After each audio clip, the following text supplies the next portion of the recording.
آپ یقین کر میں اتنا میرا دل ہے کہ پبلک یہ خود اپنی آنکھوں سے دیکھے کہ یہ کیا تھا. اب میں آپ کو بتاتا ہوں یہ ہوا کیا. ہوا یہ کہ ہمارا امریکہ میں جو امبیسڈر تھا اس کی ایک ملاقات ہوئی امریکن آفیشل کے ساتھ. اب امریکن آفیشل جو تھا اس کی بس صرف میں تھوڑی سی بات آپ کو بتاتا ہوں کہ اس نے کہا کیا. اس نے پہلے کہا کہ جی عمران خان کو روس نہیں جانا چاہیے تھا. پھر وہ جو کہتا، اور میں یہ چاہتا ہوں آپ قوم ذرا غور سے میری بات سنیں کہ اس نے کہا کیا.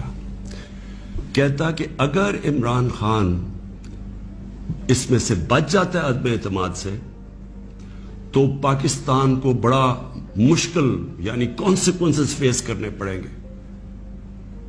تکبر دیکھیں کہ اگر عمران خان یعنی سٹنگ پرائم منسٹر اگر وہ نہیں ہٹتا اس میں سے تو پاکستان کو نقصان ہوگا. اور پھر کہتا لیکن اگر وہ ہار جاتا ہے تو پاکستان کو معاف کر دیا جائے گا. یعنی یہ بھی نہیں اس نے کہا کہ اگر وہ نہیں آتا تو جو بھی دوسرا آئے گا پہلے ہم دیکھیں گے وہ کیا کر رہا ہے پھر ہم اس کو معاف کریں گے. اس نے کہا جو بھی آئے گا معاف کر دے گا. یعنی کہ اس کو پتا تھا کہ کس نے آنا ہے، کس نے اچکن سلوائی ہوئی ہے، کون تیاری میں بیٹھا ہوا ہے، اسے سب پتا تھا. کہ دیکھیں ہم 22 کروڑ لوگ ہیں. 22 کروڑ لوگوں کے لیے کتنی توہین ہے کہ ایک حکم دے رہا ہے 22 کروڑ لوگوں کے الیکٹڈ سربراہ کو. وہ پتہ نہیں وہ کس کو حکم دے رہا ہے، کیونکہ میں تو چیف ایگزیکٹو ہوں، مجھے نہیں دے رہا. وہ کسی کو کہہ رہا ہے کہ اگر یہ آپ کا پرائم منسٹر بچ جاتا ہے تو آپ کو فیس کرنے پڑیں گے کانسیکوینسز. اور پھر کہتا ہے کہ اگر یہ ہٹ گیا تو معاف کر دیں گے ہم آپ کو. میں صرف آپ کو یہ کہنا چاہتا ہوں کہ میرے پاکستانیوں، اگر ہم نے اس طرح ہی زندگی گزارنی ہے تو ہم اپنے آپ سے سوال پوچھیں کہ ہم آزاد ہوئے کیوں تھے. ہم کیوں 23 مارچ کو سیلیبریٹ کرتے ہیں؟ ہم کیوں جناب 14 اگست کو بڑا جشن بناتے ہیں؟ اگر ہم نے اسی طرح رہنا ہے کہ باہر سے حکم آ رہا ہے کہ جی آپ نے اگر اس کو نہ ہٹایا. اپنی قوم سے کہنا چاہتا ہوں کہ دیکھیں یہ ضروری ہے ہم سب کے لیے فیصلہ کرنا کہ ہم کیا چاہتے ہیں. ہم ایک آزاد قوم بننا چاہتے ہیں، خوددار قوم بن کے رہنا چاہتے ہیں، یا اس طرح کے غلام چاہتے ہیں؟ اور کس طرح کے غلام؟ کیوں ان کو پتا تھا کہ جناب شیروانی سلائی ہوئی ہے شہباز شریف نے؟ اس نے باقاعدہ میسیجنگ کی. اس نے کہا جناب بیگرز آر ناٹ چوزرز. ان کو میسج کہ جی جو مقروض ملک ہوتا ہے اس کو غلامی کرنی پڑتی ہے. Beggars are not choosers. وہ دوسرا ان کا منسٹر بھیجتا ہے جی ہم تو لائف سپورٹ مشین پہ ہیں تو وہ تو جب امریکہ چاہے بند کرتے، یعنی ہم تو ہیں غلام. پہلے تو ان دونوں سے پوچھو کہ آپ 30 سال سے یہ ساری آپ کی پارٹیز حکومت میں تھی تو کس نے یہ لائف سپورٹ مشین اور یہ مقروض کیا ملک کو؟ یہ کیا 3.5 سال میں ہوا ہے؟ 30 سال سے تو آپ پاور میں بیٹھے ہوئے ہیں.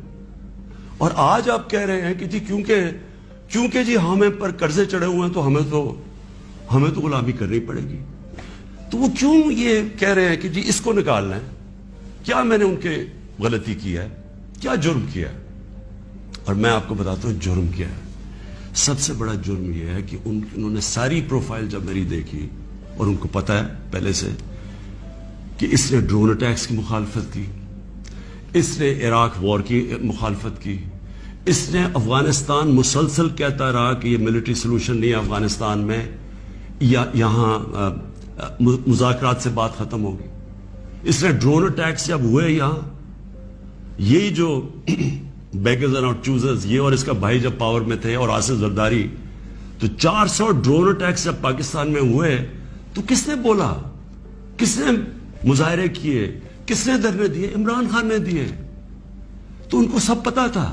ان کو یہ پتا ہے کہ عمران خان نہ اس کی کوئی چوری کے پیسے باہر پڑے ہیں، نہ اس کی کوئی جائیداد باہر پڑی ہے، نہ اس کے کوئی باہر بینک اکاؤنٹس ہیں، یعنی کہ وہ کنٹرول نہیں ہو سکتا.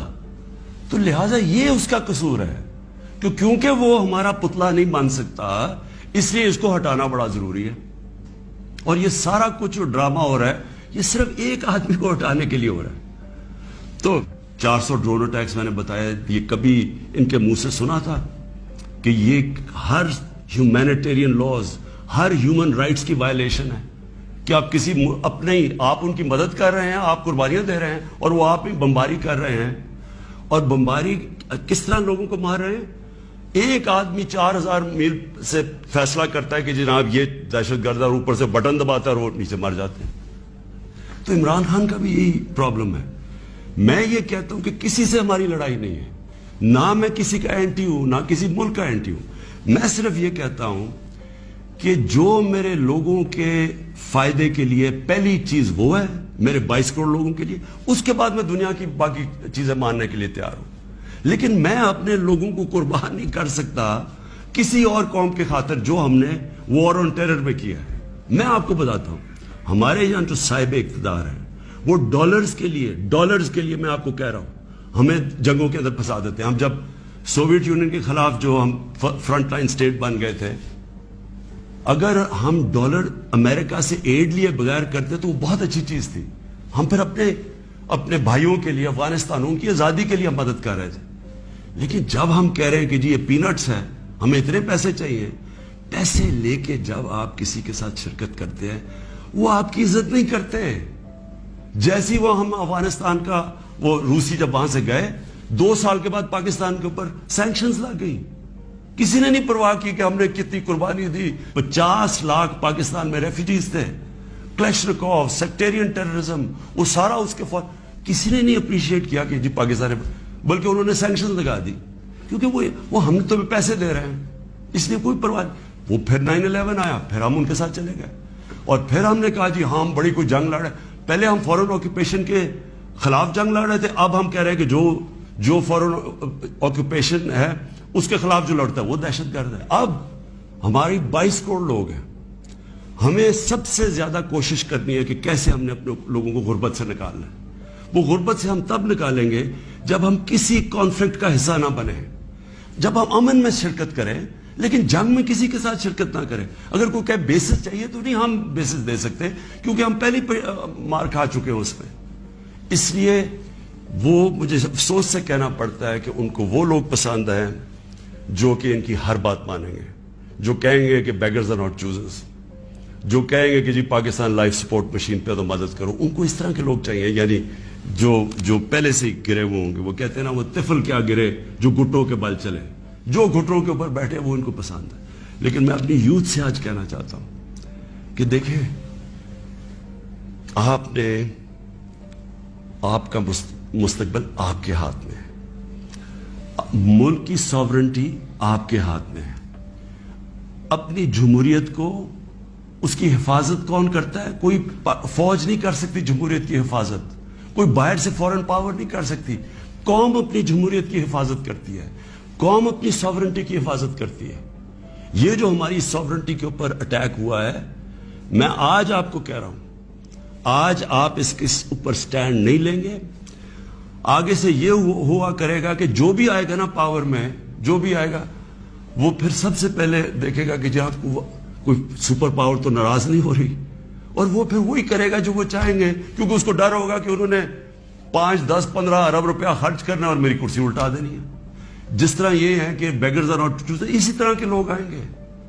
ہم امریکہ کو بار بار ان کو سمجھائیں کہ ہم کوئی میں عمران خان اینٹی امریکن نہیں ہے, لیکن ہم نے بڑی بری حالات دیکھے ہوئے ہیں.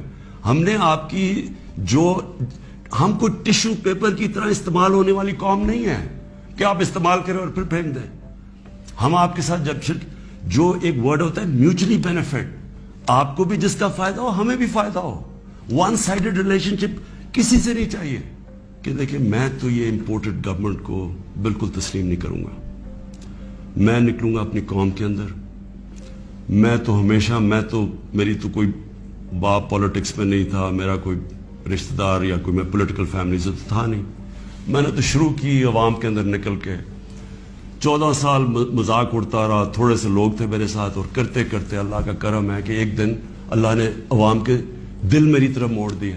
اس لیے وہ ہندوستان میں جو بیچارے مسلمانوں کے اوپر آج کل اتنے برے حالات ہیں, وہ انہوں نے بھی ووٹ دی تھی پاکستان کے لیے.